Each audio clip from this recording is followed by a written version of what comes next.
Bienvenidas, bienvenidos a un nuevo episodio de Mindboss. Estoy muy contenta de que estén aquí acompañándome a escuchar este episodio que me llena de emoción. Ustedes saben que yo soy fanática de todo lo que tenga que ver con el cerebro y aquí tengo a un súper experto en este tema que nos va a estar compartiendo pues mucha información, nos va a dar mucho insight de cómo podemos potenciarlo y muchas otras cosas más que no les quiero spoilear, entonces mejor primero le voy a dar la introducción. Él es neurocientífico clínico, director de Neuroscopic, miembro directivo del Consejo Mexicano de Neurociencias y también profesor en la licenciatura de Psicología de la Universidad Iberoamericana, mejor conocida como la Ibero aquí en Monterrey. Aquí tengo al doctor Carlos Novo. Doctor, muchísimas gracias por acompañarnos. Mucho gusto. Aquí andamos. Vamos a ver qué logramos conseguir. Oye, Doc, ¿te puedo tutear? Por favor. Ok, muchísimas gracias. Pues me gustaría que empezáramos, Doc, por algo que ahorita la verdad es que siento que cada vez más gente se interesa por esto, que es la salud de nuestro cerebro, ¿no? Por todo lo que vemos a la alza de la salud mental, la ansiedad, depresión, etcétera. Entonces, ¿cuáles son los principales factores que afectan precisamente esto, la salud del cerebro a lo largo de nuestra vida? Mira, es una pregunta muy compleja y al mismo tiempo podemos como simplificarla.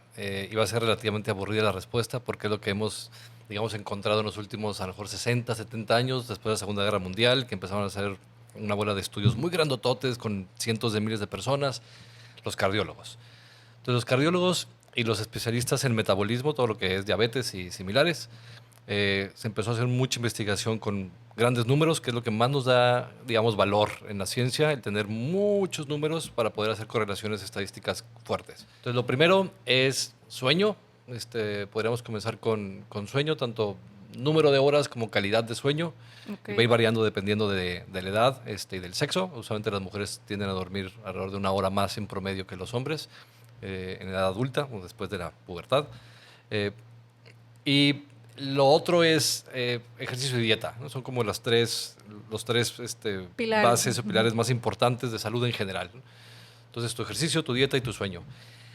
El cuarto pilar, la cuarta pata, digamos, de la mesa es actividad social y cognitiva, ¿no? A nivel cerebral especialmente, que es diferente, digamos, comparado con cardio. Entonces, todos los que son procesos cardiometabólicos, esas tres son las esenciales.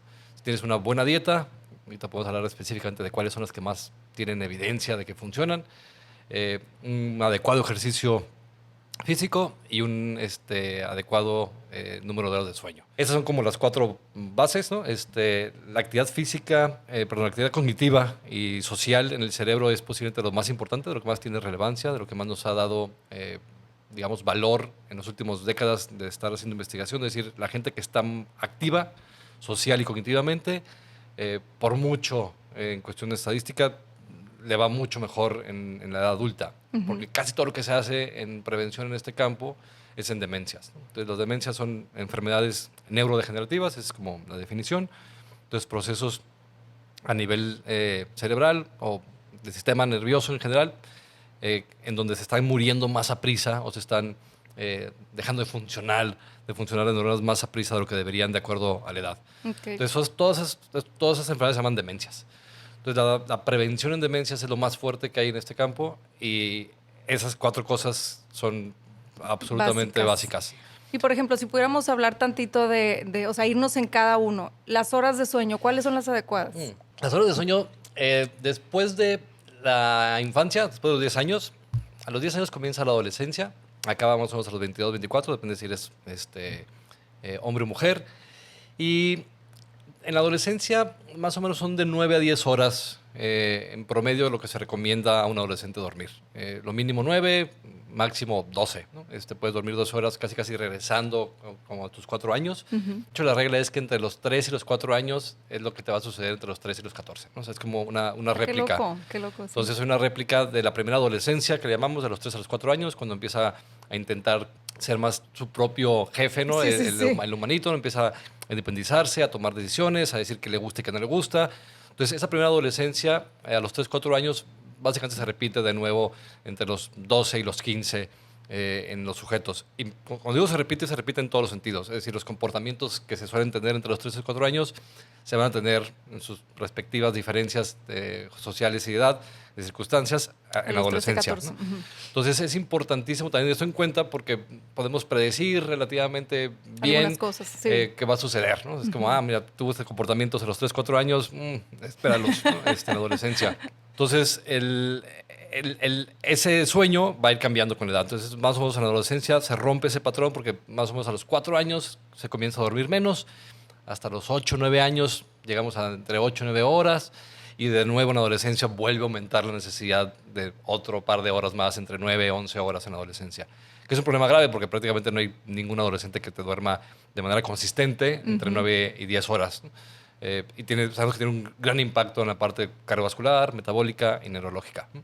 Y después de los 22 años, más o menos, la regla es entre 7 y 9 horas. La regla es que los hombres duermen menos, entre 7 y 8, y las mujeres entre 8 y 9. Y se debe mantener eso estable hasta los 65, 70 años. ¿Qué pasa si no duermes las horas ideales? Y te lo pregunto de una manera muy personal porque sí. yo como que siento que yo con 6, de hecho lo estaba mencionando antes de grabar, que con 6 horas yo siento que de súper descansé. Es posible. O sea, hay una población pequeña, menos del 2%, en donde va o a dormir menos o a dormir más de manera consistente y con eso va a ser más que suficiente. El punto de quiebre en donde tenemos mayor riesgo, y el riesgo se toma cardiovascular, o sea, el corazón es lo primero que te va a dar problemas, ¿no? Entonces, la parte cardiovascular y metabólica, cómo consumes energía y cómo la guardas, ¿no? Y cómo la produces en tu cuerpo, son cosas sumamente básicas. Entonces, ahí es donde viene primero o sea, las manifestaciones más importantes. La parte neurológica, la parte cerebral, tiende a aguantar un poco más, ¿no? O sea, es un poco más rígida, es decir, necesitas un poco más de pegarle, o sea, para insultos, para que pueda tener un resultado negativo, a menos que ya vengas un poco, digamos, deficiente, ¿no? Entonces, 6 horas lo tomamos como lo mínimo de lo mínimo. Hay ciertas mutaciones genéticas que a la persona le permite dormir 4 horas, ¿no? Son rarísimas, desafortunadamente, son de las cosas que seguramente van a empezar a surgir en las siguientes décadas, de poder hacerte cambios genéticos para que puedas dormir 4 horas y que todo esté perfectamente bien, ¿no? O sea, que te recuperes, que todo el proceso metabólico se recupere, porque el sueño en gran parte es recuperación. O sea, repara, recupera, aprende durante el sueño, ¿no? A todos los niveles, desde el cerebro hasta los pies, ¿no? O sea, el proceso de recuperación y reparar y guardar es sumamente importante durante el sueño. Entonces, los primeros efectos que tenemos a nivel neurológico, tal cual, no se va a poder reparar bien, no vas a poder reponer bien el proceso energético, todas las funciones van a estar más torpes y con el tiempo el proceso de aprendizaje pues, va a ser cada vez menor. De los mayores impactos que tenemos por una deficiencia, o por un mal sueño, porque a lo mejor puedes dormir muchas horas, pero de muy mala calidad, o sea, no pasas por las etapas que tienes que pasar durante el sueño, es aprendizaje bajo. Entonces, una de las primeras cosas que tienes que descartar en un niño que tiene alguna deficiencia como tal de aprendizaje, también de comportamiento, o sea, regulación de emociones y de cosas, es que no es un problema de sueño. No es lo más común, porque es relativamente raro tener problemas de sueño en la infancia, pero tienes que descartarlo.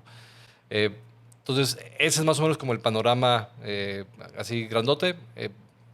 El cómo puede llegar a afectar a ciertas personas en específico, pues bueno, ya es muy ad casum. Subjetivo, sí. Y después de los 30 años, la regla es que empieza otra vez a bajar el número de horas de sueño. Entonces, más o menos, la regla es que cada década, de los 65 a los 75, en vez de dormir 7, 8 horas, pues dormir 6 a 7. ¿No? De los 75 a 85, pues de 5 a 6. Y usualmente ya en los 90 la gente puede dormir menos de 5 horas, y punto. ¿No? Es como la última parte, la última fase como tal de la vida en cuestión de sueño. Qué interesante. Y ahora los otros pilares que mencionabas. La dieta mediterránea es lo que más está estudiado, especialmente en la población mayor. No tenemos mucha investigación de dietas óptimas. Como tal, no existen dietas óptimas. Por eso, si todo el mundo se fija en los requerimientos que te ponen, son los requerimientos mínimos, ¿no? Entonces, sabemos muy bien cuál es el límite bajo, ¿no? De qué es lo que debes de consumir en cuestión de micro y macronutrientes, pero no tenemos el óptimo. Y de hecho, muy posiblemente, por lo que estamos aprendiendo en las últimas décadas, es que las dietas óptimas van a ser como muy de grupo. O sea, este tipo de humanos, esta es la dieta óptima para ellos, por diferentes características que tenga esa población. Entonces, la dieta mediterránea es la que más se ha estudiado en poblaciones viejas. Entonces, poblaciones justamente después de los 65 años que están metidas en programas como tal de prevención de demencias, la dieta mediterránea es la que más tiene mejores resultados. Entonces, es una dieta mediterránea muy específica, o sea, no nomás es comer lo que se come en el Mediterráneo, no, es una dieta, digamos, oficial, ¿no? Se puede ir a buscar y están todos los requisitos y qué es lo que se hace, qué combinaciones de alimentos y demás, pero es la que más tiene como tal evidencia. Entonces, puede haber otros muchos que pueden ser mejores para otras personas, pero es la que en grupo, en general, mayores de 65 años, es la que se recomienda. Fuera de eso, pues lo que ya sabemos, o sea, no hay ninguna cosa nueva. Realmente en cuestión nutricional no hay nada muy revolucionario en los últimos 50 años. Sabemos que nuestro organismo no está hecho para consumir carbohidratos simples, ¿no? Entonces los carbohidratos simples siempre se ha recomendado que sean menos del 20% de todos tus carbohidratos y que si puedes quitarlos de la dieta, los quites, ¿no? O sea, no te va a pasar absolutamente nada si quitas carbohidratos simples. ¿Qué serían? Todos los refinados, o sea, toda la azúcar refinada, todos los carbohidratos que se refinan para que se absorban más rápido. Exacto. Entonces, el problema de los carbohidratos simples es que la absorción en el intestino es mucho más aprisa, entonces el pico en sangre es mucho mayor y le es mucho más complicado al páncreas producir insulina para metabolizar eso, o sea, para acomodarlo adecuadamente, entonces lo guarda.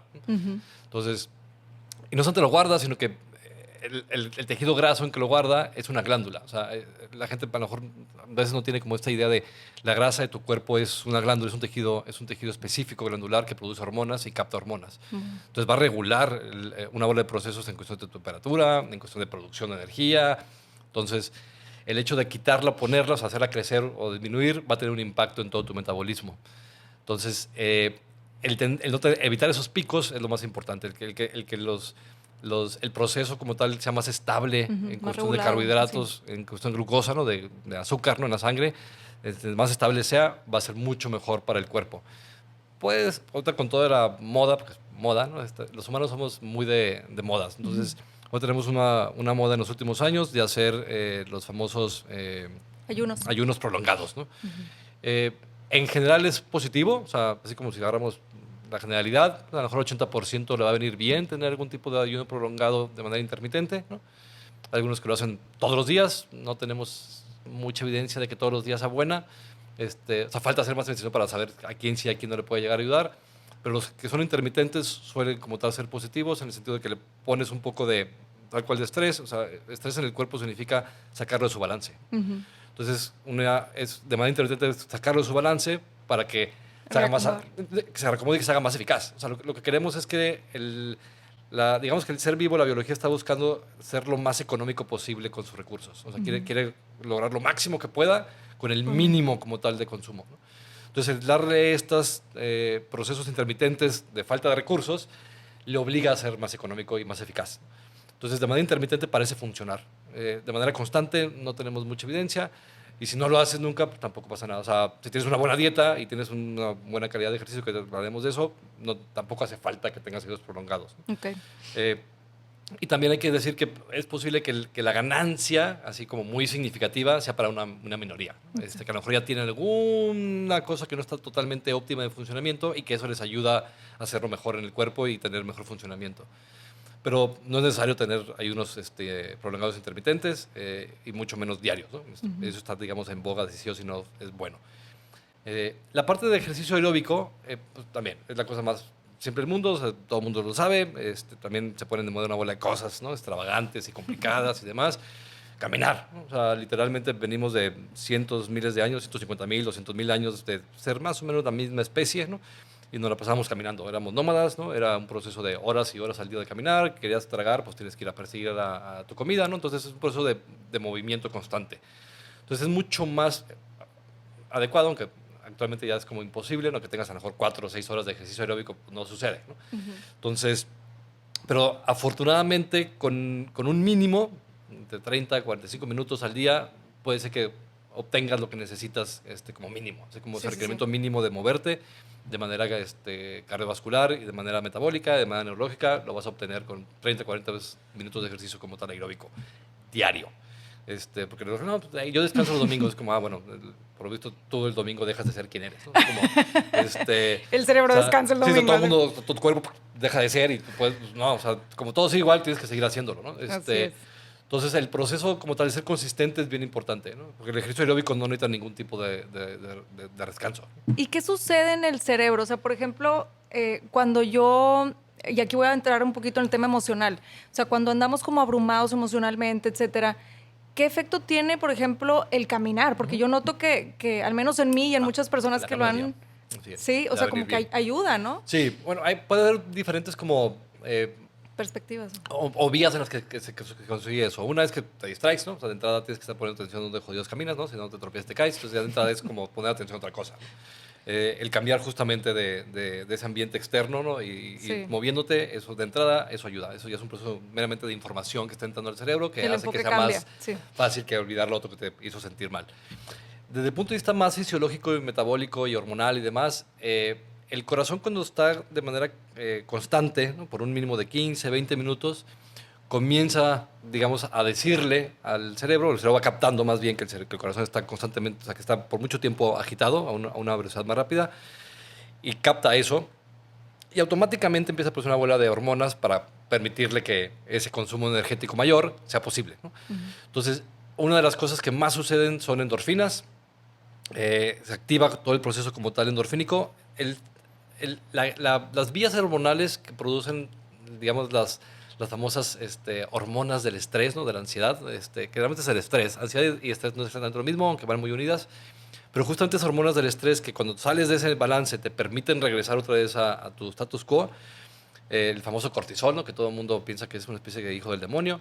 El cortisol es como otra hormona, es necesaria para sobrevivir, ¿no? O sea, no hay ninguna hormona buena ni mala, ¿no? O sea, no tienes un Star Wars dentro de tu cuerpo, ¿no? Están peleando las fuerzas malignas contra las benignas. Eso es una historieta muy inadecuada de verlo. Entonces, el cortisol no es bueno ni malo. Entonces, se puede estar produciendo de manera adecuada o de manera patológica. Entonces, pero la misma materia prima que genera, digamos, la hormona que produce después el cortisol a nivel cerebral y hipotalámico, es también la misma materia prima que produce endorfinas. Entonces, tienes una sola materia prima que produce dos hormonas que tienen casi efectos distintos en el cuerpo, ¿no? Desde el punto de vista especialmente energético, de cómo vas a controlar la energía. Claro. Entonces, justamente el proceso de hacer ejercicio es nivelar literalmente ese sub y baja, ¿no? Entre ACTH y cortisol y endorfinas, ¿no?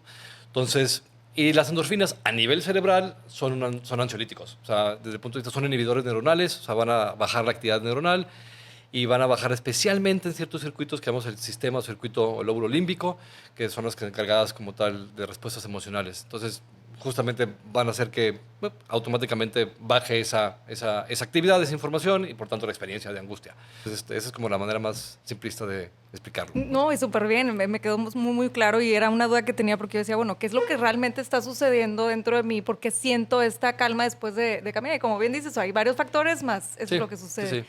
Ahora, hablemos del mindfulness. ¿Qué efectos tiene nuestro cerebro el mindfulness? ¿Cómo nos puede ayudar a potenciar nuestro cerebro y nuestra vida en general? Bien, mira, mindfulness para mí es como es un nombre mercadotécnico, ¿no? Ya que a veces se utiliza más de manera como técnico y oficial, pero mindfulness es realmente mercadotecnia. Es una manera de encajar o de englobar una bola de técnicas de meditación oriental a este mundo occidental. Hay muchos tipos de mindfulness, entonces tampoco es como fácil hablar de, el mindfulness es todo igual. Uh-huh. No, hay muchos tipos de meditación, hay muchas técnicas y una bola de cosas. El mecanismo es atención, lo mismo que lo que hablábamos de, pues vas a caminar y tienes puesta atención en otras cosas, ¿no?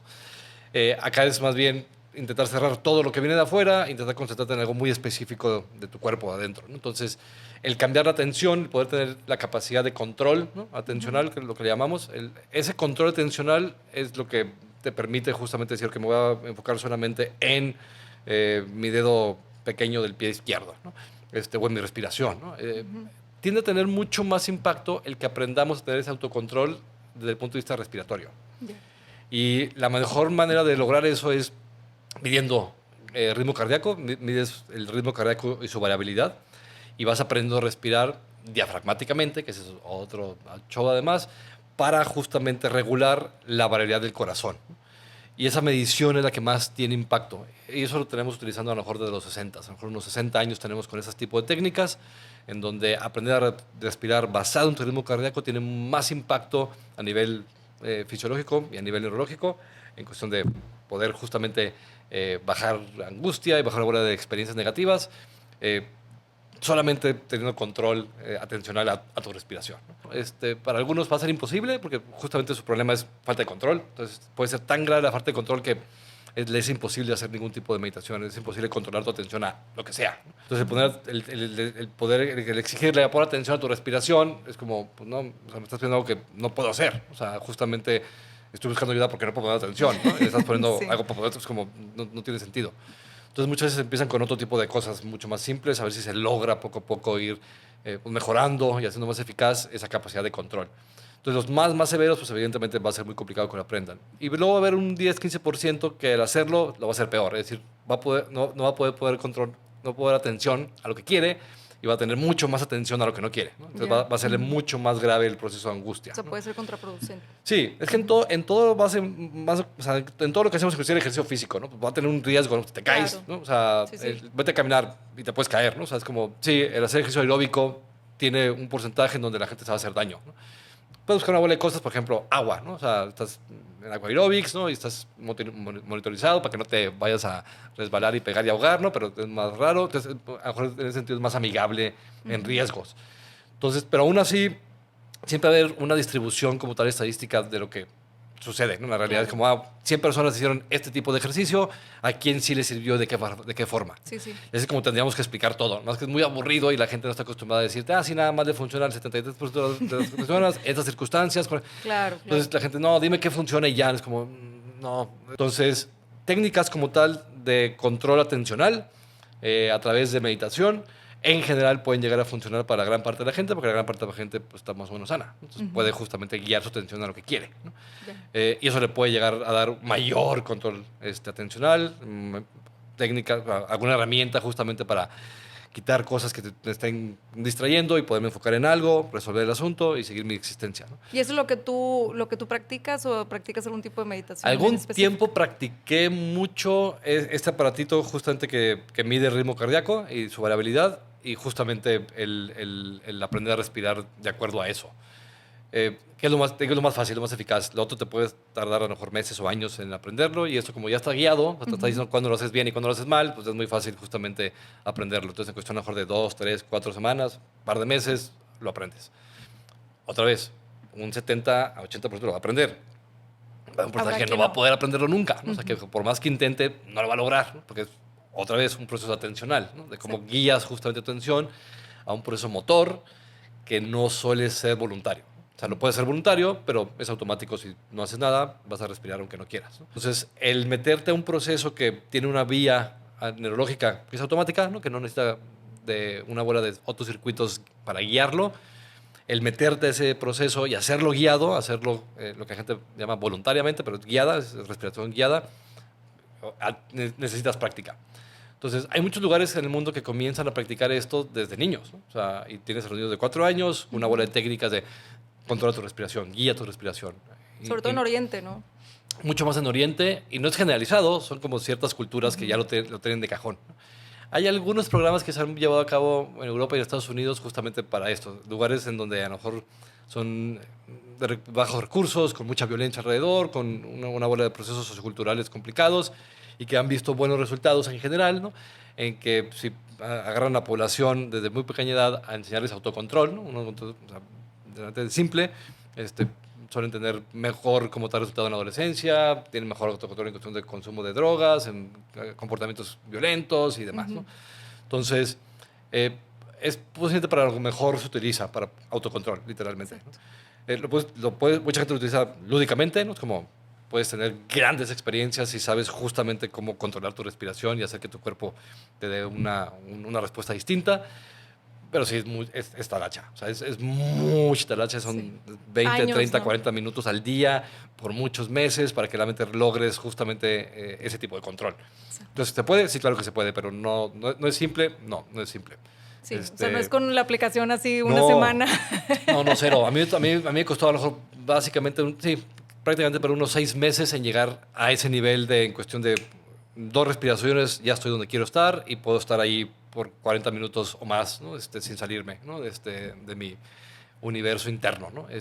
Y sí, es sumamente divertido, puedes hacer grandes cosas, puedes tener grandes experiencias y después si dejas de hacerlo, lo pierdes. Claro. Entonces, yo llevo años sin hacerlo de manera rutinaria y me cuesta muchísimo trabajo volver a lograrlo, ¿no? Entonces, otra vez. Es motor, es un proceso literalmente lo que llamamos de procedimiento, o sea, lo tienes que seguir haciendo si no se va a perder, como cualquier otra cosa. ¿Nos pudieras compartir alguna experiencia así que te acuerdes de algo pues, muy mágico que te haya pasado? Más que mágico es, híjole, es como estar flotando.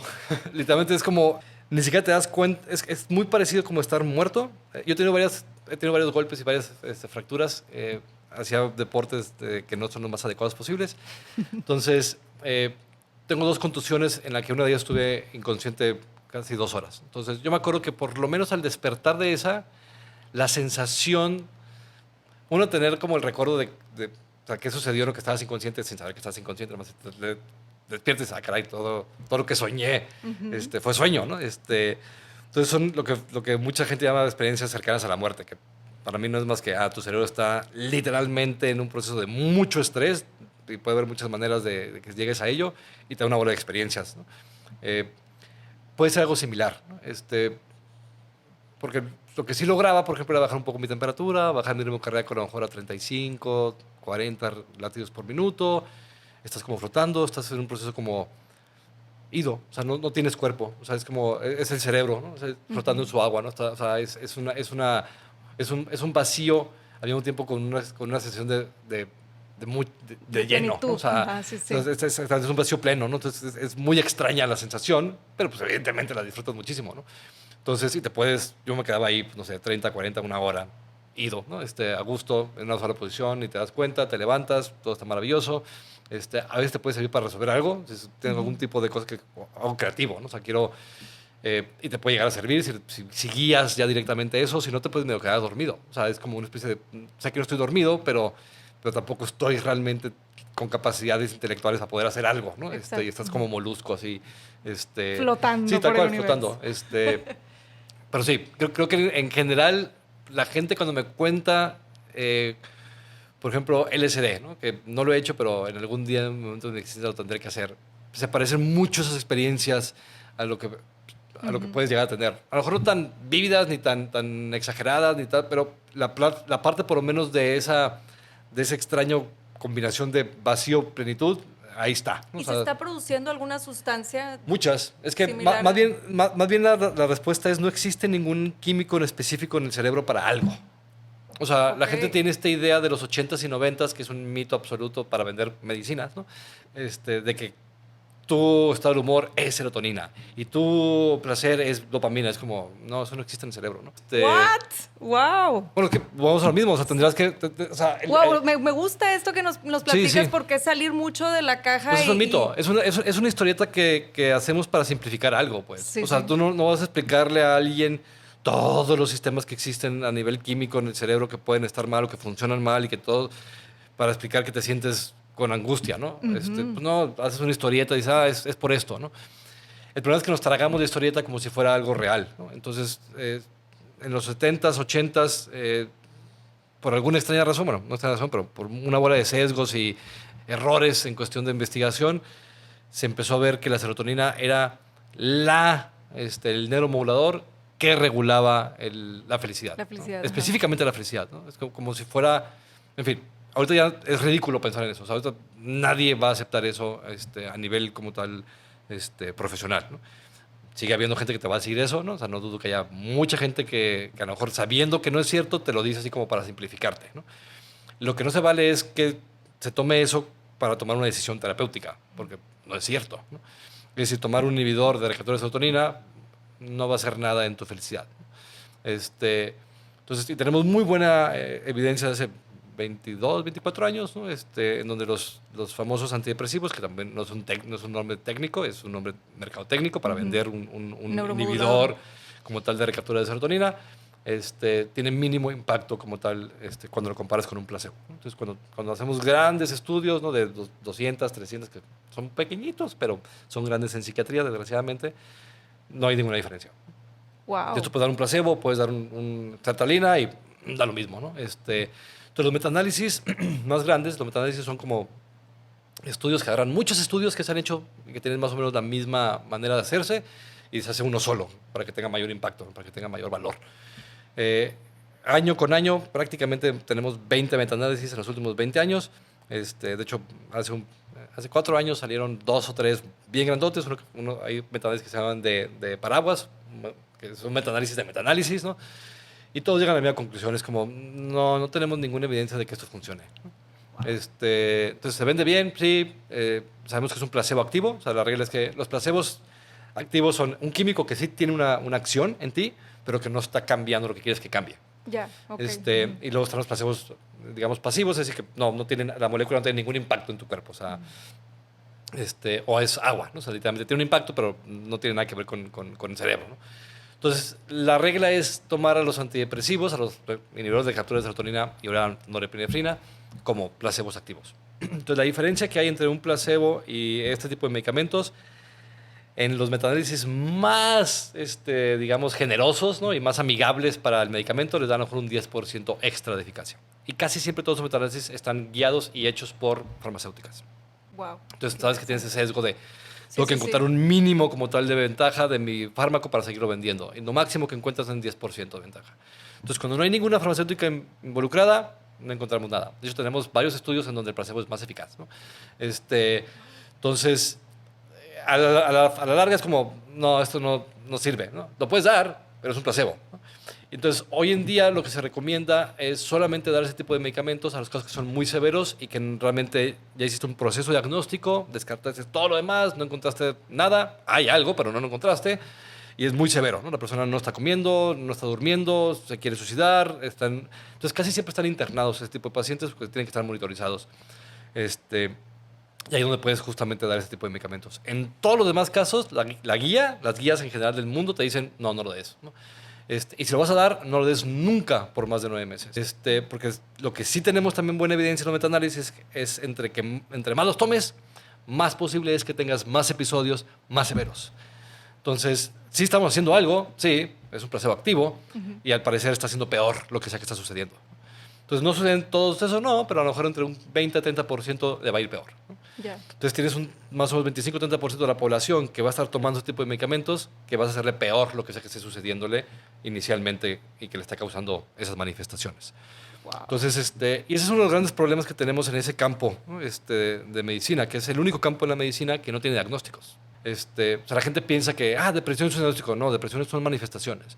Ansiedad es un diagnóstico. No, ansiedad son manifestaciones. Déficit de atención, el TDAH, es un diagnóstico. No, son manifestaciones. Entonces, no se tienen diagnósticos médicos en psiquiatría. Es el único campo médico que no tiene diagnósticos médicos, ¿no? Entonces, un diagnóstico médico es justamente encontrar el mecanismo, la causa que está produciendo las manifestaciones. O mejor aún, para que se entienda todavía mejor, el otro extremo, el extremo de, digamos, de los diagnósticos psiquiátricos en medicina, el otro extremo es la medicina preventiva. Entonces, medicina preventiva es exactamente el polo opuesto de psiquiatría en diagnósticos.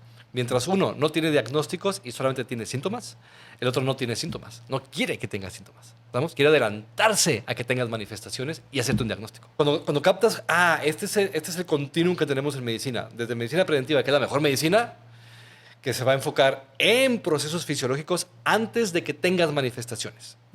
Y el otro extremo es este campo médico, en donde no tiene ningún medicamento, ningún diagnóstico médico, ningún mecanismo de lo que está sucediendo mal, y solamente tiene puras manifestaciones. Entonces, se busca que se haga un poquito más como el resto, ¿no? En donde estamos en un punto intermedio, ¿no? Sí. Casi todos ni tanta. Casi todos los campos tienen parte preventiva. Claro. Que justamente vas buscando eso, vas buscando, déjame buscarte alguna enfermedad que todavía no se manifieste. Sí. En cambio, el otro no tiene ninguna enfermedad. Como, no sé qué demonios te pasa. Sientes esto, lo clasifico y le pongo este nombre, lo resumo, ¿no? en este nombre, pero no sé qué sucede. Entonces, al no saber qué sucede, no puedo tener un tratamiento. Es imposible tener un tratamiento si no sé qué sucede.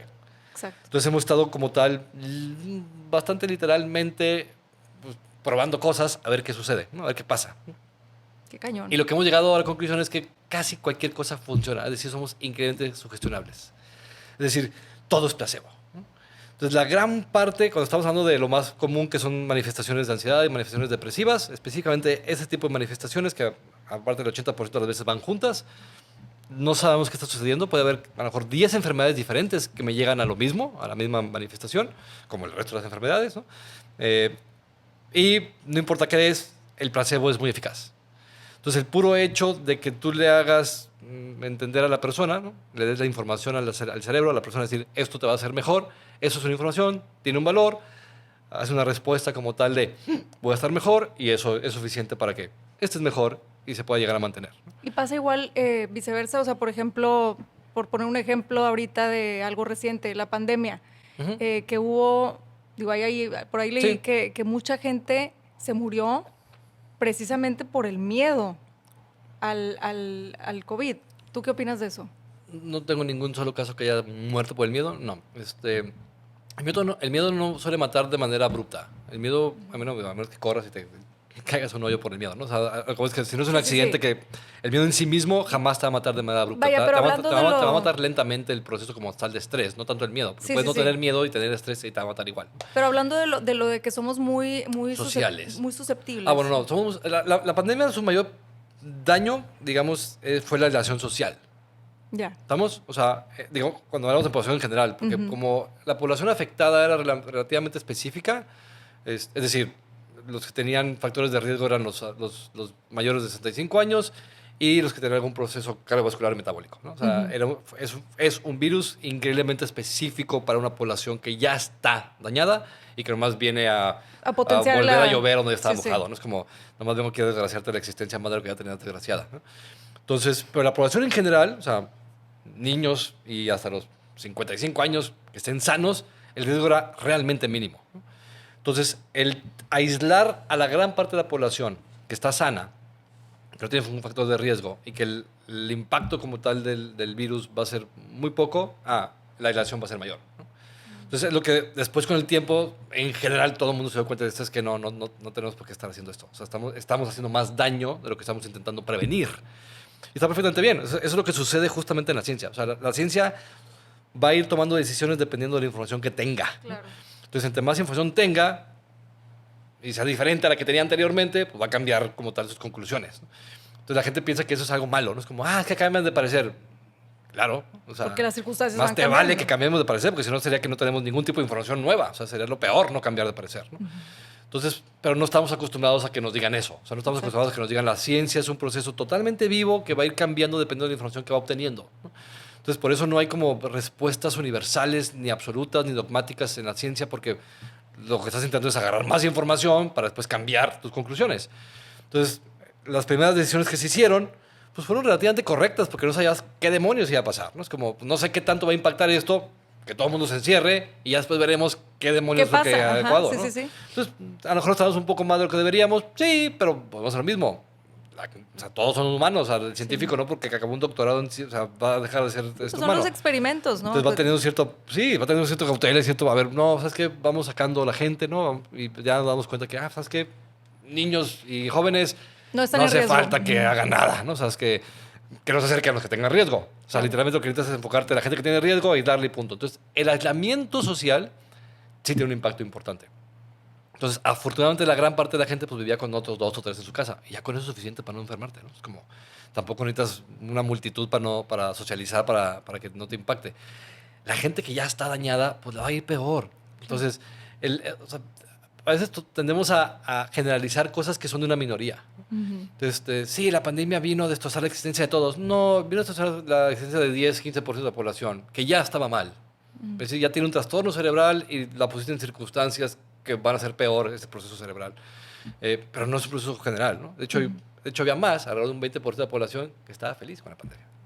Wow. Sí, qué bueno, si no tengo que estudiar, no tengo que ver a la gente que no quiero ver, ¿no? Solamente veo, o sea, es decir, era mayor el porcentaje de la gente que le gustaba estar aislado que a la gente que no le gustaba. A nivel extremo, ¿no? Porque en general, pues, sí, al 80% dices, no, pues sí me gustaría seguir teniendo un mínimo de convivencia social. Entonces, tendemos a, y eso es porque son las noticias, usando las noticias te va a dar ese porcentaje pequeñito, claro, y te va a hacer que todo el mundo está sufriendo eso. Es como, no, es ese porcentaje nada más que está sufriendo eso, ¿no? Y ese mismo, el ejemplo más fácil para que la gente lo capte es, y tenemos muchísima investigación al respecto, ¿no? El famosísimo, las manifestaciones que llamamos de estrés postraumático, ¿no? El trastorno de estrés postraumático, esas manifestaciones que empiezan a suceder después de alguna experiencia muy negativa, muy peligrosa. Tenemos mucha información porque tenemos guerras todo el tiempo. Entonces, como tenemos guerras todo el tiempo, pues, y son puros jóvenes, usualmente los que van, es muy fácil como tal ir midiendo. O sea, es que van 100 soldados, más o menos de la misma edad, mismo sexo, hombres la gran mayoría, ahí van a un lugar de batalla, y supongamos que los 100 que van a regresar y nada más vieron morir gente allá, ¿no? Y estuvieron en peligro de muerte todo el tiempo, ¿no? Estuvieron ahí un mes y salvaron a no sé cuántas personas y regresaron todos. De esas 100 personas que regresan de esa circunstancia tan negativa, traumática. solamente entre el 10 y el 12% generan este tipo de procesos. Entonces, ¿El 10 o 12%? Sí, y la gente piensa que son todos. Es como, no, si fueran todos ya no nos pelearíamos. O sea, si fueran todos, ya no hubiera guerras de hace cientos de miles de años. Exacto. O sea, nuestra especie lleva literalmente cientos de miles de años sufriendo cosas muchísimo peores, como tal que las guerras, ¿no? O sea, se murió la mitad de la gente nada más en los partos. La mujer que estaba pariendo y el nuevo humano siendo parido, se moría la mitad. Entonces, la gente no capta esto. Es como, vienes de un proceso histórico en donde la mitad de la población se moría solo al intentar nacer. Hace un siglo se moría el 25-30%. Igual al nacimiento. La gente no capta esto. Y dice, no, vivimos en el momento más estresante de la vida. No tienes una remota hincha idea de lo que estás hablando. O sea, léete un poquito de historia para que tengas un poco de perspectiva de qué significa sufrir, ¿no? Entonces, por lo menos mis abuelos, ¿no? A lo mejor bisabuelos de las generaciones que tienen menos de 20 años, todos enterraron hijos. Wow. Era lo común. Tienes 5, entierra 1. Si te fue bien, ¿no? Si te fue no tan bien, pues tuviste 5 y enterraste 2. Entonces, vosotros tenían 7 o 9. 2 o 3 iban a morir. Si no al nacimiento, en los primeros 5 años. De una infección que no se podía curar y que ahora podemos curar muy fácilmente, ¿no? Entonces, esta perspectiva histórica de lo que significa sufrir, no lo tenemos. Entonces, tenemos una bola de cosas que todo lo tienes inmediato, todo es fácil, te estás en comunicación con quien sea. O sea, es increíblemente simple hoy la existencia. El problema es que los circuitos que tienes de miedo, ¿no? Pues ahí siguen, ¿no? No es como que se fueron porque ya tienes menos peligros, ¿no? O sea, entonces la biología es muchísimo más lenta que la cultura, ¿no? Entonces tenemos una evolución cultural que es mucho más rápida que la biológica. Entonces tú sigues teniendo los mismos procesos como tal que te permiten tener miedo, Sí. nomás que ahora tienes miedo a un oso, ¿no? Que está atacando tu cueva, ahora tienes miedo a... No va a salir la siguiente temporada. No, sí. Deja tú. No, mucho más pendejo el asunto. No, olvídate. No, sí, Casarte todavía tiene un impacto muy importante en la existencia de la gente. No. Esto es mucho más rascuacho, más estúpido, ¿no? Es como no va a salir la siguiente temporada de lo que quieras, ¿no? Y me siento asqueroso. Pues sí, la sensación es la misma. O sea, justamente el proceso como tal, o sea, tu experiencia negativa, pues es igualita, ¿no? Que uno esté tocando tu puerta en tu cueva a que no va a salir la temporada nueva que sea favorita. Es como... La experiencia es igual de horrible, ¿no? Y eso, digamos, como lo fácil que es de burlar nosotros mismos, porque puedes justamente tener una respuesta idéntica a cosas totalmente distintas en cuestión de valor para tu vida. Sí. Y la experiencia sigue siendo igual. O sea, no es como que, o sea, no puedes decir, ay, no jodas, ¿no? O sea, ¿cómo te puedes? No, pues la misma experiencia. Lo está viviendo. Es igualito que decirle a otro güey que tiene el oso en su cueva, decir, ay, eso no jodas. Lo mismito, es idéntico. Entonces... tenemos que ir justamente entendiéndonos en esta perspectiva, ¿no? Pero sí tenemos que tener claro que objetivamente hablando, no estamos donde mismo, ¿no? O sea, exacto. Literalmente en un siglo hemos revolucionado nuestro proceso social y de salud y de sufrimiento como no tenemos idea. Todo lo que hacemos los humanos son herramientas. Sí. O sea... Y depende de uno cómo las herramientas la son, usa, ¿no? Tal cual, las herramientas son simplemente como expresiones y... extensiones y expresiones de quiénes somos, de tu cuerpo, ¿no? Entonces, más especialmente como del cerebro, que es el que está justamente como imaginando y creando y viendo qué demonios cómo va a resolver esto, ¿no? Entonces, todo lo que tenemos, todos son herramientas. El lenguaje mismo es una herramienta. Entonces, todos son herramientas. Entonces, si ves las cosas como lo que son herramientas, pues una herramienta lo puedes usar adecuadamente o lo puedes usar de manera desastrosa y fatal. La herramienta no tiene ningún valor como tal, moral, ¿no? O sea, no... Entonces, un hacha, pues sí, un hacha es un hacha, ¿no? Te puede servir para cortar un árbol y poner fuego y no morirte de frío, o puedes utilizar para cortar cabezas. Pues sí. Las hachas, no, son del demonio. No, las hachas no son del demonio, ¿no? Entonces, este tipo de respuestas me recuerdan mucho como pues, a mis tías abuelas, ¿no? Y a mis tías que literalmente están en el pueblo, viendo que todo es demoníaco. No, nada es demoníaco, ¿no? O sea, son personas que puedes utilizar bien herramientas o gente que no sabe utilizarlas, ¿no? Entonces, tenemos herramientas increíbles. Sigue siendo la misma población, 5, 10, 15% de la población, depende de qué tipo de manifestaciones patológicas tenga, que va a usar las herramientas mal. Pero no nomás estas, cualquier herramienta mal, ¿no? Entonces, como a mí me impresiona que no haya mucho más asesinatos con carros. O sea, que no haya más atropellamientos para matar a gente. A mí me impresiona.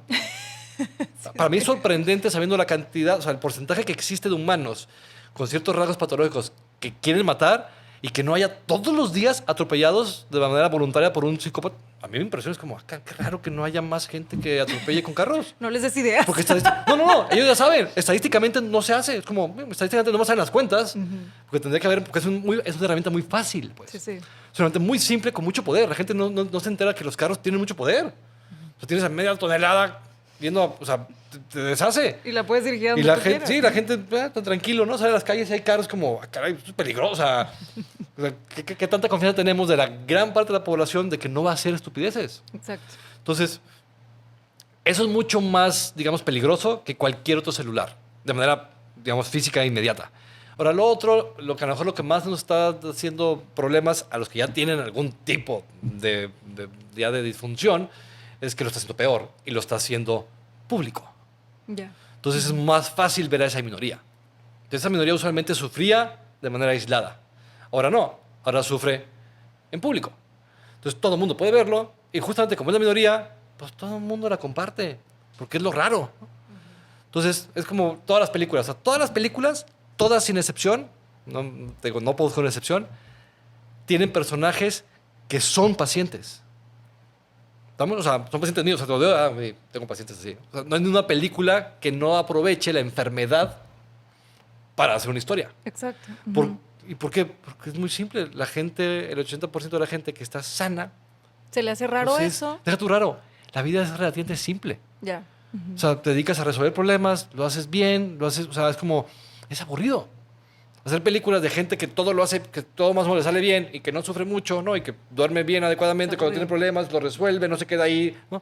Pues a nadie le interesa ver eso, ¿no? Te interesa ver justamente el otro 15-20% que es el extremo, el enfermo, ¿no? El que hace cosas extraordinarias, el que hace cosas fuera de lugar, el que... Pues sí, esos son, ¿no? O sea, de hecho, no hay una película que no tenga un obsesivo compulsivo. Exacto. Es imposible tener una película sin obsesivos compulsivos, porque si no se quita toda la intensidad. La intensidad de hacerlo hasta que me muera. Sí, o sea, sí. Me voy a arrancar los dedos hasta lavarme las manos, hasta que ya no tenga que lavarme. Pues claro, dices, ¡ay, qué bueno! Qué divertido que este tipo va a hacer Buenísima todo eso por eso, ¿no? película. Sí, sí, Cambio alguien sí. que se lava las manos 10 segundos y ya su vida pues, no tiene chiste, ¿no? Sí. Entonces no hay historia detrás, no hay conflicto, ¿no? Entonces pensamos que todos están enfermos, ¿no? No, es una minoría. Más que esa minoría Se hace enorme más ruido. porque es la más divertida, porque es la que más te llama la atención, es la más saliente, es la más importante, pero es la mínima. El problema que tenemos con nuestro cerebro es que se nos es muy difícil ver mecanismos, o sea, ver procesos. Vemos objetos, ¿no? Entonces todo es como objeto, ¿no? Es muy fácil ver objetos y poder definirlos, poner sus límites, ¿no? Es muy fácil, todo nuestro sistema nos da objetos de manera muy clara, pero los procesos no se nos dan claros. Entonces tendemos a objetivizar procesos. Entonces la vida te la imaginas como un objeto. De hecho, todo lo que te imaginas es un objeto. Entonces, que cambies tu capacidad de imaginar a procesos, es bien complicado. Se puede, ¿no? Y hay mucha gente que literalmente se dedica nada más a eso, ¿no? ¿Y cómo lo podemos hacer? Me imagino como agua. Es más fácil porque es líquido, es mucho más fluido. O sea, y el agua es un muy buen ejemplo, ¿no? Hay que poner muchos bioquímicos y demás para justamente explicar lo que llamamos procesos emergentes. Entonces, los procesos emergentes son cosas que surgen de la interacción de los procesos que hacen individuos. Entonces, yo no puedo entender el proceso en general con ninguna parte. Entonces, por ejemplo, agarramos agua. Entonces, tienes la molécula de agua. H, 2 hidrógenos y un oxígeno. H2O. La molécula de agua no es líquida. ¿Estamos? O sea, tú no puedes aprender nada sobre lo líquido de una molécula de agua. O sea, por más que estudies a los 2 hidrógenos y los bonds y las uniones que tiene con el oxígeno, nunca jamás aprenderás nada sobre líquidos. Cero. No hay nada líquido ahí. Pero se juntan 5 o 6 de esas y surge líquido. Surge. Es decir, surge una microgota de la interacción de esas 6 moléculas de agua. Entonces, surge la liquidez de la interacción. Es un proceso lo líquido. Entonces, tú lo ves como un objeto porque ves el vaso de agua. Pero el agua en sí misma, lo líquido del agua, lo que para ti es esencial del agua, eso no es un objeto. Es una interacción entre las uniones de las moléculas. Entonces, y por eso se ve que se mueve. O sea, por eso, desde el punto de vista histórico, siempre el agua es vida. porque pues, no es una chinche, no es un animal, pero se mueve. O sea, y claro, se mueve porque justamente, y lo podemos ver, ¿no?, en microscopio, las uniones que tienen las moléculas de agua son muy débiles cuando están líquidas. Mucho más cuando están gaseosas, de hecho están libres. Entonces, el agua, cuando no está unida, se hace gas. Entonces, si juntas a muchas de esas moléculas que no se van a unir en un espacio específico, entonces las puedes ver, ¿no?, pero no están unidas. Entonces, la molécula de agua es gas. Y si estás en temperatura ambiente y las juntas, ¡pluc!, surge lo líquido. Y están cambiando, están bailando. Literalmente las ves bailar, están cambiando de molécula con molécula, y ese movimiento entre las moléculas es lo que surge lo líquido, ¿no? Y puedes ver. Eso líquido es lo que después estudia un ingeniero, ¿no?, hidráulico. Y el ingeniero, por más que sepa de molecular, o sea, que sepa la molécula de agua, de nada le sirve. Es decir, de nada le va a dar ninguna información extra la interacción de las moléculas a nivel ingeniería hidráulico. Cero. Es decir, es un proceso emergente. Entonces, nuestras capacidades, esa información, porque empezaba de la información, ¿no? Lo que estás haciendo es reacomodando información. Estás acomodando lo líquido, no las moléculas. La neuroplasticidad son las moléculas. Puedes no cambiar nada de las moléculas y solamente cambia de información, cambia lo líquido de esa interacción. Entonces, son procesos totalmente diferentes de lo mismo. Wow. Entonces, en ningún momento se hizo algo diferente esencialmente, porque es la interacción de eso, pero surge una información diferente. Entonces, eso es la mente. O sea, ¿qué es la mente? La interacción del cerebro. O sea, la interacción de todas las neuronas entre ellas, cuando interactúan, surge lo líquido, surge la mente. Está ahí. Es lo mismo. No puedes quitar esas cosas y que quede la mente. No, la interacción es el proceso entre las neuronas, lo que es la mente. Entonces, ¿qué es la mente? El funcionamiento cerebral. Entonces, prefiero utilizar fisiología, ¿no?, neurofisiología como mente. ¿Qué es mente? Neurofisiología. Entonces, es muy técnico, pero te quitas de toda esa pelusa y todo ese ruido de qué es la mente y lo pones como un objeto. Entonces, cuando lo pones como un objeto, pues es el alma. Es lo que todo mundo históricamente hace 10,000 años considera el alma. Porque como no podemos verlo, nos movemos, tenemos algo extraño dentro, lo hacemos un objeto. Es algo que entra y me da vida. El vitalismo es, entra algo, entra esa energía vital, un objeto que entra y me da vida. Es como, no, eso es una estupidez. La vida es el agua, que surge de la interacción de las moléculas de agua. Sí, sí. Entonces, ese tipo de cosas son las que sería muy fácil entender y explicar a un niño de 6 años. Facilísimo. Porque todo el mundo tenemos agua, ¿no? Y lo puedes ver cómo se crea. Es más, lo puedes poner más fácil. Termitas, ¿no? Termitas. Entonces, las termitas, ¿no?, o muchos insectos, hormigas. Entonces, las termitas, por ejemplo, son interesantes las termitas porque las hormigas hacen todo su relajo abajo. Entonces, no ves todo el edificio que hacen porque está bajo tierra. Pero las termitas lo hacen sobre tierra. Entonces, las termitas pueden hacer edificios, ¿no?, que son literalmente cerca de 10,000 veces más grandes que cualquiera de ellas. Y ninguna de las termitas que están ahí tienen información para hacerlo. La información surge de la interacción de las miles de termitas para hacer el edificio. Entonces, la información para hacer el edificio es la interacción entre las termitas y se comunican electromagnéticamente. O sea, literalmente están conectadas de manera electromagnética. Entonces, hacen campos magnéticos, ahí está la información y esa información hace que cada una se mueva de manera adecuada, llevando su pinche pedacito de tierra, ¿no?, para hacer el edificio. Wow. ¿Vamos? Entonces vemos y captamos y por alguna extraña razón no nos tiramos al piso para alabar a las termitas. ¿Estamos? Porque sería como, ¿qué demonios está pasando aquí? Que estos insectos, ¿no?, de medio centímetro se organizan de tal manera, surge una información de la interacción de ellas para crear un edificio. No viene alguien de fuera, no es un proceso milagroso, no, es un proceso que viene de abajo, es bottom up, ¿no?, lo que llamamos de abajo hacia arriba, ¿no? Va surgiendo ese proceso informático que te da un comportamiento mucho más complejo que cualquiera de sus cosas individuales te puede dar. Y por más que estudies a una termita, jamás podrás sacar información de cómo demonios hizo ese edificio, porque no está ahí. Está en la interacción de todas. Entonces, esa interacción de todas a nivel neurológico, haz de cuenta que la manera más fácil de entenderlo es, dentro de tu cerebro tienes más o menos unas 85,000 a 90,000 millones de termitas que están interactuando electromagnéticamente y eso hace que surge todas tus experiencias, todo tu comportamiento, toda tu capacidad de ver el exterior y el interior, ¿no? ¿Cómo los llamamos? Son las neuronas. Las neuronas. Okay. Las neuronas son esas termitas que se comunican entre ellas y surge, ¿no?, este líquido, ¿no?, que llamamos mente. Ahora vamos a pasar, es que yo te quiero exprimir aquí toda la información, entonces quiero pasar a otro tema que a lo mejor no tiene mucho que ver con esto más. ¿De qué manera el estrés crónico afecta la salud del cerebro. Muchísimo. Y aquí vamos a distinguir entre estrés crónico y ansiedad crónica. Son cosas totalmente diferentes. Entonces, el problema es que el término se utiliza en dos campos distintos. Entonces, el término estrés se utiliza en todos los campos biológicos y de salud de una manera muy fisiológica. El estrés es todo aquello que saque de balance al cuerpo. Entonces, el mayor estrés, no comer y no dormir. Entonces, la peor tortura es dejar de impedir que alguien duerma y dejar de darle de comer, ¿no? Entonces, esos son los mayores dos estresantes que tenemos. Y la aislación social, ¿no? Entonces, te aíslan, no te dan de comer y no te dejan dormir. No hay mayor proceso de estrés que eso. Fisiológico. Estrés. Puedes estar en coma y tiene las mismas consecuencias. Es la misma, bueno, como estás dormido, pero le quitas la alimentación y es la misma fregadera de estrés. Es más, el proceso que te puso en coma puede ser increíblemente estresante y no sientes nada. Entonces, la parte de experimental, o sea, de que experimento angustia, no es ni necesaria ni suficiente para producir estrés. Entonces, ¿puede ir unida? Sí. ¿Y podríamos decir que el 80% de las veces está unida? Sí. Pero casi siempre las cosas que causan angustia causan un mínimo de estrés. O sea, la respuesta fisiológica de estrés es mínima con la angustia. Entonces, la angustia per se, no podemos definir muy bien eso. Es como, la angustia crónica no puede tener mucho impacto. El estrés crónico, tiene mucho impacto. Entonces, procesos inflamatorios crónicos, procesos de nutrición crónica, procesos de falta de sueño crónicos, procesos de aislamiento crónico. Estrés como tal crónico, absolutamente, ¿no? Entonces, es sumamente dañino. Es mucho más, de hecho, perjudicial en el proceso del neurodesarrollo.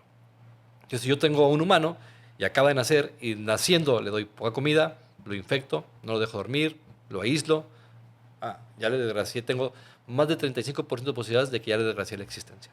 Wow. ¿Estamos? Sí. Entonces, ¿tiene un gran impacto? Sí, en más de un 30% de la población, absolutamente. Es de las cosas que más daño hacen.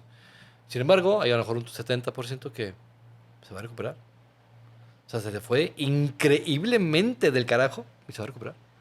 Entonces, y tenemos buena información de poblaciones relativamente grandes, que por ejemplo, hay dos estudios, pero uno más grande y más largo, sobre la hambruna de Holanda. Entonces, la hambruna de Holanda fue una hambruna que surgió del verano a diciembre del 44 y 45, al final de la Segunda Guerra Mundial. Entonces, está acabando la Segunda Guerra Mundial, los nazis están perdiendo, todos los recursos se están evidentemente trayendo, ¿no? Entonces, todos los demás están muriendo de hambre, especialmente Holanda. Holanda era el productor, y sigue siendo el productor de Europa, ¿no? Es donde pues, está todo plano y siembran para todos lados, y toda la comida se las quitaron. Los dejamos morir de hambre. Literalmente es como, tenemos que sobrevivir, los soldados están peleando en muchos frentes, están muriendo de frío, necesitamos toda la comida, ustedes háganle como puedan. Todas las personas que nacieron del verano del 44 a más o menos marzo del 45 han sido estudiadas por esos casi 80 años.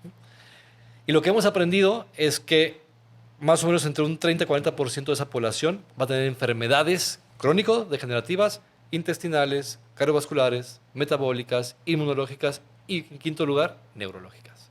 A veces se va al tercer lugar, a veces al cuarto, a veces al quinto, pero nunca es el primero y el segundo lugar. Primero y segundo lugar es corazón, cardiovascular y metabólico. Es lo que más se friega en el cuerpo cuando estás en un estrés crónico. Entonces, el cerebro, al parecer, es bastante aguantador. O sea, tiene bastantes procesos internos independientes del cuerpo que le permiten justamente tomar recursos y sobrevivir y hacerlo bien. Entonces, pero claro que tiene un impacto, claro que tiene un impacto. Eso es estrés. Entonces, la angustia como tal, perdón, difícilmente va a tener ese impacto. Pero, por ejemplo, si alguien entra, o sea, alguien está en un estado ansioso, que viene de la angustia, etcétera, sí. Y eso causa insomnio, entonces Así ahí es. afecta. Sí, ya, sí. o sea, es un desencadenante, Así es. ¿no? Bueno, digo que no es necesario ni suficiente. Es como tú puedes no dormir, sientas como te sientas, el impacto va a ser lo mismo. Exacto. Entonces, tú puedes tener un estado maníaco, te sientes increíble, te sientes Superman. Parte del estado maníaco es que con 3, 4 horas de sueño te sientas perfectamente descansado. Ahora, si yo permito que ese estado se mantenga por años, te va a matar. Te va a hacer daño, sí. Sí. Y te sientes maravilloso. Absolutamente. O sea, no tiene nada que ver cómo te sientes con el daño que puedes estar teniendo. Me encanta todo lo que nos estás... Estoy así aprendiendo demasiado, me encanta. Quiero también que nos platiques, Carlos, ahorita que se nos está acabando un poquito el tiempo más, yo quiero aquí exprimir, como te dije hace ratito, todo. ¿Cuáles son las áreas más prometedoras de investigación en neurociencia que podrían revolucionar nuestra comprensión del cerebro? Mapeo. Llevamos más de un siglo intentando tener mapas del cerebro desde el punto de vista de su estructura y de su función. Hasta que no tengamos bien definido el órgano, estructural y funcionalmente, va a ser imposible hacer algo con él. Pues como, si no lo conoces, pues no hay nada que hacer, ¿no? Entonces, lo que más se ha avanzado en estos últimos años es justamente tener esos detalles, tener los detalles no solamente de regiones, sino a nivel microscópico, tipo de células, cómo se conectan, qué tipo de químicos están utilizando, ¿no? De qué manera. Hay muchísima información en los últimos 10, 15 años que está revolucionando el cómo captamos al cerebro, ¿no? O sea, de la definición, ¿no? Entonces ya, por ejemplo, el cerebro hoy en día, si te vas a cosas muy, muy básicas, el cerebro es el órgano que lo describimos como un sistema dinámico complejo, y eso es los físicos, es totalmente físico el concepto, ¿no? Pero también muy biológico. Entonces, digamos que una célula, podemos definir que algo está vivo porque le permite su organización, o sea, sus partes y el cómo están organizadas, interactuando entre ellas, le permite distinguir entre quién es él y quién no es, ¿no? Entre su mundo interno y el mundo externo. Entonces es como la definición de vida. La definición de vida es cualquier sistema que sus propiedades y interacciones entre ellas le permita distinguir entre qué es propio y qué no es de él. Entonces, y estamos teniendo diferentes maneras de cómo medir eso, ¿no? Entonces, y eso puede cambiar mucho el concepto de qué es vida, ¿no? Y de entrada eso puede cambiar totalmente todo. Entonces, el cerebro está cambiando mucho el concepto de qué es. Entonces, ya captamos que el cerebro seguramente es un sistema dinámico complejo de información. O sea, lo que está captando y lo que está creando y lo que está analizando y lo que está haciendo es información. ¿Qué información y cómo medirla? Ahí es donde estamos teniendo muchísimos problemas. Entonces, ¿cuál es el lenguaje que tiene realmente? Sabemos que es electroquímico, sí, está claro. Pero, ¿cómo demonios? O sea, ¿qué significa cada cosa en el cerebro? Hasta ahorita es totalmente imposible. Sí. Tenemos ciertas como ideas generales, que algunas son útiles para poder hacer o aproximarnos a algún tipo de diagnóstico o mecanismo patológico. O sea, podemos tener algunas cosas que nos ayudan a tener información y utilidad para hacer algo. Pero eso es lo que más está avanzando. Literalmente el concepto de qué es el cerebro y cómo medirlo.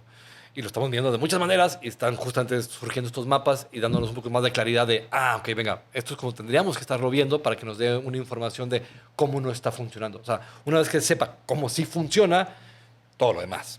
Pero si no sé ni siquiera cómo sí funciona... ¿Cómo va a ser cómo no? Todo lo demás como da lo mismo. O sea, no sabes cómo sí funciona, es como ya todo lo demás está perdido, ¿no? Exacto. Entonces, eso es lo más importante y lo que más está avanzando, porque sabemos que eso es esencial para todo lo demás. ¿Cómo se puede fomentar una cultura de salud cerebral en la sociedad actual? Tal cual, empezando así en el tiempo, empezando antes de que tengas hijos. Como decíamos, la prevención en este campo de salud es muy compleja porque la gran parte de las enfermedades comienzan desde antes de nacer, ¿no? El impacto heredable es bien fuerte, entonces también en ese sentido es, en cierta manera, pues digamos, positivo para que le tocó bien, ¿no? Y negativo para que tiene mala historia familiar, ¿no? Es muy, muy, muy fuerte la parte heredable. Entonces, tienes que comenzar una generación anterior. Antes del proceso de embarazo, cuidar justamente la salud de madre y padre, porque últimamente ha salido un poquito más de información de lo que llamamos heredabilidad lamarckiana, ¿no? Que es de una generación a otra generación. Es decir, lo que yo hago directamente va a impactar la vida del que voy a engendrar. No está tampoco tan claro ni qué tan fuerte sea ese impacto, pero por lo menos parece que está ahí, ¿no?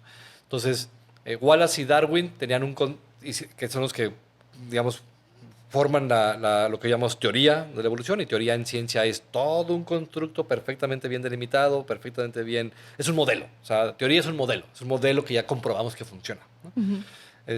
Porque no es la misma palabra, pero se utiliza diferente en el vulgo, ¿no? Entonces, acá en el vulgo, teoría es una hipótesis, es una pregunta. En ciencia, cuando dices teoría, es un modelo perfectamente probado. Entonces, el modelo, la teoría de Wallace y Darwin, iba en contra, en parte, de lo que Lamarck, casi 100 años antes, había propuesto de cómo se hacía el proceso evolutivo. Entonces, el proceso evolutivo lo tenemos desde, literalmente, Anaximandres, o sea, 2600 años antes de nuestra era, ¿no? O sea, antigua Grecia. O sea, sabemos que evolucionamos desde hace mucho tiempo. Entonces no teníamos idea de cómo. Y Darwin y Wallace tampoco sabían cómo, porque no tenían idea de los genes. Los genes empezaron a ver literalmente como 30 años después que ellos. Entonces, Lamarck decía que lo que hacían los papás directamente influenciaba a los hijos. Es decir, el ejemplo más típico era, las jirafas tienen el cuello largo porque generación con generación se está alargando, se está esforzando a alargarse, a agarrarlo de arriba. Entre más se esforce, más se dé, y el güey, el que sigue un poquito más y un poquito más, y así se hace más largo, ¿no? Entonces, como, no, sabemos que así no funciona, ¿no? Pero está regresando una bola de posibles mecanismos lamarckianos, ¿no? Ya sea la siguiente generación o en 2 o 3 generaciones después, ¿no? Y eso parece ser que sí está, o sea, que existe, que es una combinación, a lo mejor es lo mínimo, la marca a lo mejor es 10% del proceso evolutivo, y las reglas que tenemos del modelo Wallace-Darwiniano es el 90%, ¿no? Bueno, no el 90% porque Darwin no tenía toda la parte genética, que es lo que ahora tenemos en gran parte. Entonces, tenemos que empezar una generación anterior, no por la parte de la marquiana, sino simplemente para que tengas la mejor salud cuando estás engendrando, ¿no? Al nuevo, y literalmente es quitar factores de riesgo, ¿no? Entonces, tener una buena alimentación durante el embarazo, tener un adecuado como tal parto, ¿no? Que también es una de las cosas que es ridículo, ¿no? Pero aquí no tenemos partos, ¿no? O sea, es como, ni siquiera se entiende el proceso, ¿no? O sea, tienes en teoría una población de tercer mundo teniendo cirugías innecesarias, ¿no? Que además ponen en riesgo a todo el mundo, ¿no? Y es un negocio, ¿no? O sea, la única razón es dinero y comodidad, ¿no? Entonces, está bien, ¿no? Siempre entérate que es un factor de riesgo. O sea, estás cambiando dinero y comodidad por aumentar 1, 2, 10, 15%, dependiendo de lo que estamos hablando, de qué sujeto, la posibilidad de que toda tu vida sufras, ¿no? Y que vas a gastar muchísimo más y vas a sufrir mucho. O sea, en fin, es realmente ridículo. Después de eso del parto, justamente tener el mínimo adecuado como tal de lo que ya hablamos, ¿no? O sea, al principio pues, es literalmente puro sueño y dieta, ¿no? Porque no se mueve el individuo, ¿no? Está ahí nomás, se mueve mínimamente, y después ya de los 4 o 6 meses que empieza a tener mucho mejor tono, mejor posición, se empieza a sentar, empieza a caminar. Son cosas relativamente simples. O sea, realmente no hay nada extraordinario que yo pueda decir, porque no hay nada extraordinario que hayamos encontrado, ¿no? Entonces, y eso es en gran parte también lo bueno y lo malo, ¿no? O sea, lo triste y lo frustrante es que si ya traes algo mal, híjole, no tenemos todavía las herramientas para evitarlo.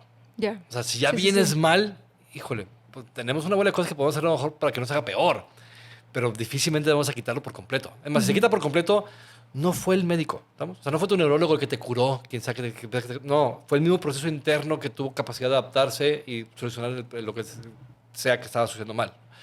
Entonces, en ese sentido, más bien es como, escoge muy bien genéticamente tu pareja, ¿no? Sí. Todo se reduce a... Que escucha como muy frío, ¿no? Se escucha muy Sheldon, ¿no? Me voy a casar con alguien que perfectamente voy a estudiar, ¿no? Que no tenga ningún tipo de factor de riesgo, no tiene diabetes, no tiene hipertensión, no tiene un proceso neurológico, ni psiquiátrico, ni nada, ¿no? O sea, no hay epilepsia, no hay esquizofrenias, no hay depresión, no hay ansiedad. Tengo a la persona perfecta, tengo 3 generaciones hacia atrás, ¿no? Que todos están perfectos, nadie se ha suicidado, todos son felices, todos, o sea... Si tienes esa posibilidad, agárrate. Esos humanos son los buenos, ¿no?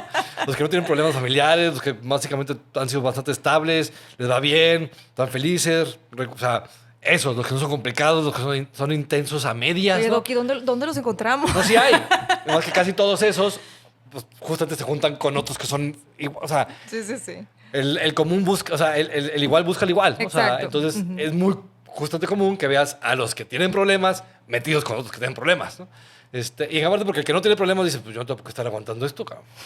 O sea, para mí sí es fácil solucionar este problema. Porque voy a estar contigo que nomás no lo solucionas y sufres y lo haces peor, es como, ahí te ves, ¿no? Está muy caro esto, ¿no? Oye, Doc, para ir cerrando un poquito el tema, me lo he pasado muy bien, me gusta mucho la plática que hemos estado teniendo y te agradezco mucho todo lo que compartes. ¿Qué significa realmente optimizar el cerebro en términos científicos? Desde el punto de vista más básico, decíamos, la biología lo que quiere es consumir el mínimo de recursos para hacer sus funciones. Entonces, el cerebro más eficaz, más óptimo, es el que consume menos energía para hacer todas sus funciones. Y sus funciones son con un fin, decíamos, específico, es controlar su cuerpo. Controlar su cuerpo para un fin específico es menores pérdidas, mayores ganancias, ¿no? Entonces, todo ser vivo está buscando el cómo obtener más ganancias y tener menos pérdidas con una regla de consumir el mínimo de energía posible para lograr eso. Entonces, esa es como la salud reducida en una frase, ¿no? Y es muy importante porque el cerebro literalmente se chupa entre el 20 al 30% de tus procesos energéticos, ¿no? O sea, más o menos el 25% de todos tus recursos básicos de energía los usa el 2% de tu peso corporal, que es el sistema nervioso. ¿Cuáles son los mitos más comunes en cuanto al cerebro? Espero que eso ya no exista, pero de repente lo sigo encontrando. Usamos el 10% de nuestro cerebro, ¿no? La primera vez que surgió ese mito surgió hace como un siglo, un poquito más de un siglo, como 120 años, 110 años, 120 años, 125 años, con un tipo que se llama William James, que es el padre de la psicología americana, un güey genial, un gran filósofo, un gran psicólogo, y se le ocurrió decir en un par de ocasiones que nuestra capacidad mental seguramente era mucho mayor, ¿no? Ni siquiera dijo el 10%, o a lo mejor algún lugar dijo como puede ser el 10%, pero eran las capacidades intelectuales. Y eso se revivió en los 90s, de que solamente usamos el 10% del cerebro, porque el CAM es muy económico el cerebro. Entonces, para algo que sea económico, tiene que ser muy estable. Entonces, imagínate que el cerebro es un carro que la máquina del carro, no importa que estés en neutral parado o que estés yendo a la máxima velocidad, consume nada más 10% más de energía. Entonces es tan económico que no importa si está parado en neutral o si está en su máximo poder, solamente va a consumir 10% más de energía. Eso es el cerebro. Eso hace el cerebro. Entonces tú puedes estar viendo una pared sin hacer nada, literalmente ido, ¿no? O estar haciendo los mayores procesos, Einstein en su proceso más en 1905, ¿no? Haciendo todos sus papeles que revolucionan el universo, y el consumo de energía es 10% más. Entonces, ese 10% más que consume se leyó muy mal en los 90 por un par de periodistas y dijeron, nada más usamos el 10% del cerebro. Cuando la lectura es, no, solamente aumentas 10% el consumo de energía cuando estás en actividad máxima, ¿no? Entonces, ese es uno de los mitos. Siempre usas el 100% de tu cerebro. No hay manera de no. O sea, no existe. Es como tu cuerpo está siempre vivo, todo él. Lo que no, pues no está, se muere, se cae, ¿no? Y se repone por otro, ¿no? O sea, no puedes tener a alguien ahí nada más como congelado hasta que se activa. No existe eso en ningún proceso vivo, ¿no? Claro. Y mucho menos en el cerebro. Entonces, ni cuando duermes. Cuando duermes nada más entra a una manera distinta como tal de función. Siempre está funcionando, más cambiando de manera de función, pero siempre está funcionando. Entonces, eso es otro de los grandes mitos, ¿no?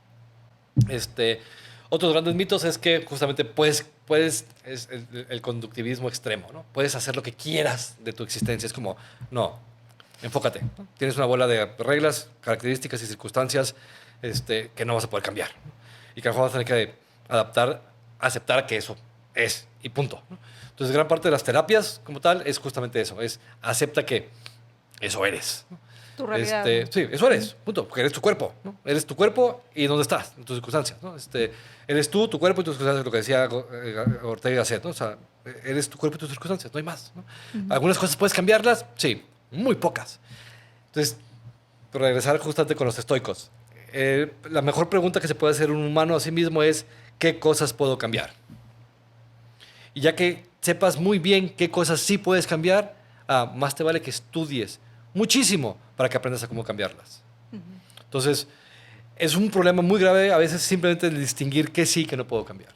Puede ser muy complicado a veces saber qué sí y qué no puedo cambiar, porque nuestros deseos usualmente nos sugestionan, ¿no? Entonces, quiero yo cambiar más de lo que se puede, ¿no? Entonces, en ese sentido, sí, se tiene que ser como muy frío para poder distinguir, ok, esto lo puedo cambiar, eso no lo puedo cambiar. Esto que sí puedo cambiar, más vale que lo aprenda a cambiar, y para eso tengo que ir con expertos que en teoría han hecho investigación al respecto de cómo mejor cambiarlo, cómo ser más eficazmente el cambio, ¿no? Y ver qué tanto lo puedo cambiar, ¿no? Para no tener expectativas que pues, son totalmente irrisorias y falsas y románticas y que no existen en este mundo, ¿no? Okay. Entonces, eso posiblemente sería como lo más importante de tener en cuenta, porque nuestros deseos de estar mejor, de sentirnos mejor, van a ser siempre infinitos. Y la realidad de nuestros recursos pues no es infinita. Es limitada. Te quiero hacer una pregunta sobre... Yo hablo mucho de la visualización. Yo sé que igual puedes... Es un recurso, una área que tenemos. Entonces, por ejemplo, ahí se habla mucho de esta parte de que, ok, tú puedes visualizar algo y tu cerebro capta como si lo estuvieras viviendo. Sí, sí. ¿Qué tan cierto es eso? O sea, vaya, ¿qué es lo que sucede y cómo podemos a lo mejor transformar ciertas cosas a partir de eso? Sí, o sea, en general como tal hay varios, digamos, como circuitos, especialmente motores en el cerebro, o sea, que se dedican a ver movimiento, en donde todos los simios somos increíblemente visuales, ¿no? Mucho más que otros mamíferos, que cambiamos literalmente nuestro olfato por visión, ¿no? Hicimos literalmente un intercambio de, ¿sabes qué? Prefiero ver a oler. y también con eso hicimos que otras partes también se expandieran. Entonces, la parte visual es sumamente importante en todos los simios. De hecho, hay muchos simios que tienen mucho mejor habilidades visuales que nosotros. La parte motora es aún más como tal importante porque hemos aprendido, ¿no?, desde el punto evolutivo de el movimiento del otro me puede predecir justamente comportamiento y por tanto un beneficio o daño hacia mí. Entonces es muy importante estar viendo caras, ¿no?, y qué significa esa cara. No sé si la cara es, digamos, me va a hacer daño o no me va a hacer daño, y su comportamiento.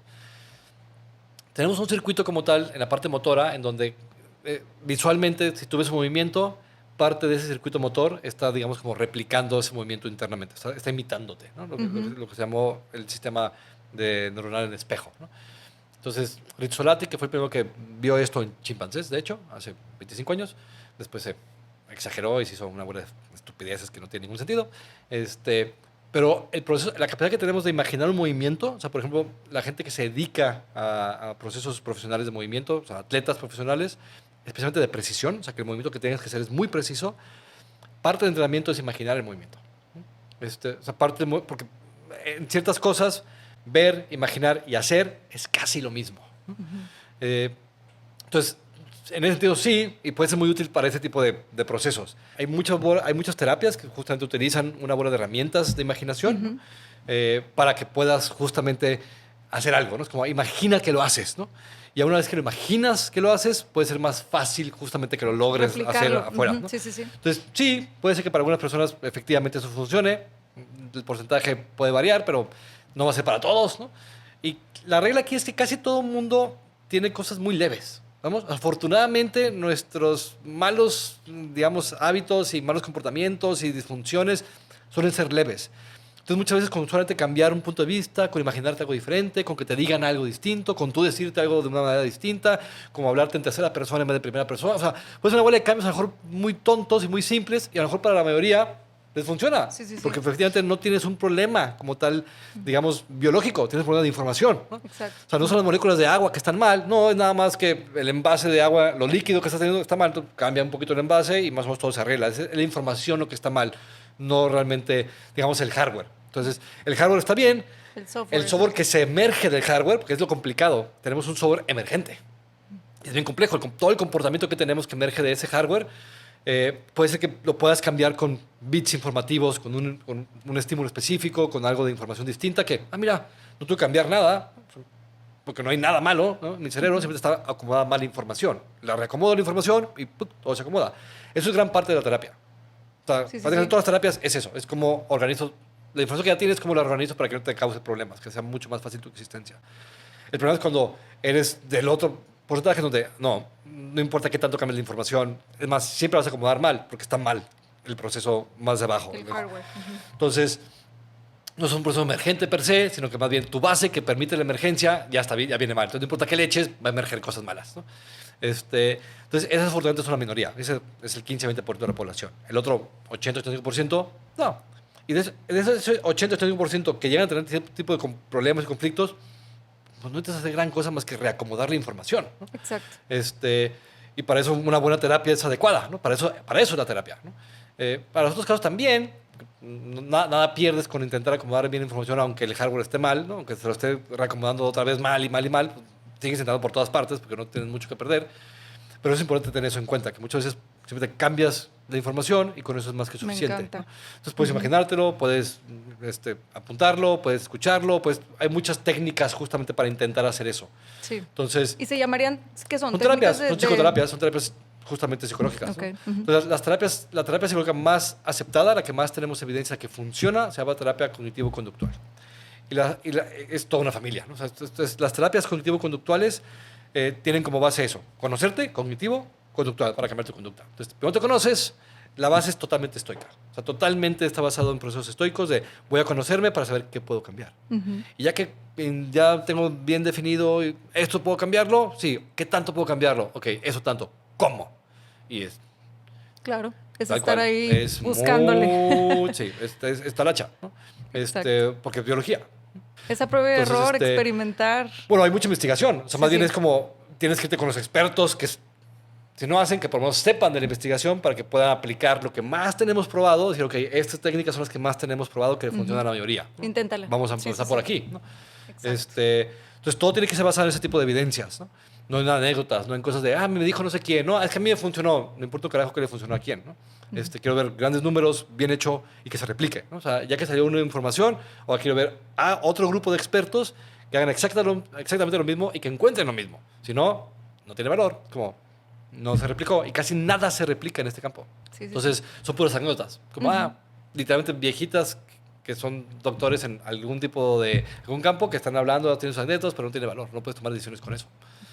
Sí, pues sí, nos tomaría más de una vida, ¿no? Darnos cuenta de... Sí, y por eso la idea es que dejamos muchas vidas a miles de tipos haciendo su trabajo y poder justo tener otros que vayan como sintetizando toda esa información para poder aplicarla. Exacto. Y es lo que hacen en teoría los expertos, ¿no? Todos los expertos son humanos, todos tienen errores, todos tienen sesgos, todos quieren vender algo también, todos tienen que comer, ¿no? Todos tienen que vivir en algún lugar. Entonces, todos con cautela, ¿no? Pues todo es un proceso humano. O sea, en ningún momento se pierde la humanidad, ¿no? Exacto. And it is what it is. Entonces, sí, esto es lo que hay y es lo mejor. Doctor, muchísimas gracias por acompañarnos. No, de verdad que fue una plática súper enriquecedora, me gustó mucho. Me encanta la manera en que piensas muy fuera de la caja y me transmites esa curiosidad, ¿no? Por seguir aprendiendo y seguir entendiéndonos no hay más, en todos los tal aspectos. Cual, a seguir leyendo. Así es. Y dudando. ¿Un último mensaje que tengas para la gente que nos escucha? No, duden. La certeza a veces es un pecado. Entonces, tranquilos, cautela. Si no se vayan de bruces por las ganas de querer mejorar y entendemos perfectamente, porque cuando te sientes mal, pues lo que quieres es dejar de sentirte mal, pero puedes tomar decisiones que pueden hacerlo peor, ¿no? Entonces, sí, vayan con 2, 3 expertos, vayan dudando, vayan con cautela, y nada. Investiguen. No se traguen todo lo que les dicen por ahí, que seguramente están vendiendo algo, ¿no? Muchísimas gracias, doctor. Gracias por acompañarnos nuevamente. Aquí les vamos a dejar en la pantalla las redes del doctor Carlos Novo. Y pues bueno, pues nada, agradecerles por acompañarnos en un episodio más. Muchísimas gracias y las espero pronto en otro episodio de Mindboss.